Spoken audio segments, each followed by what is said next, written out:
Сәлем достар, бүгін біз жұмысын істейміз. 21-ші беттегі 4 пен 6.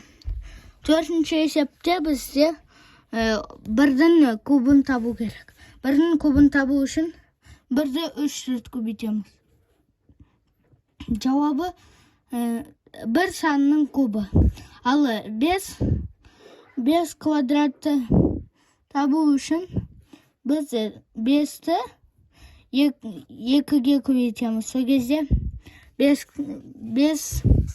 квадрат болады. Ал 8 квадратты табу үшін 8-ді 2-ге көбейтеміз. Сол кезде 8 квадрат шығады.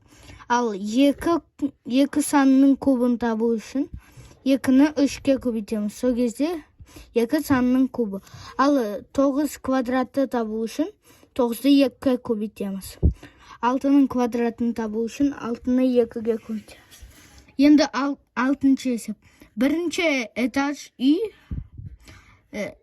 қалада бір этажды үй 430 салынған. Қалада 5 этажды үй 250 салынған. Ал 9 этажды үй белгісіз.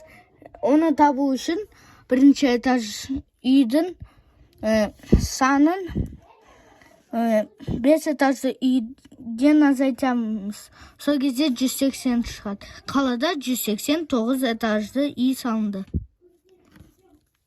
Бүгінгі сабағымыз аяқталды. Каналға тіркеліп қойыңыздар. Сау болыңыздар.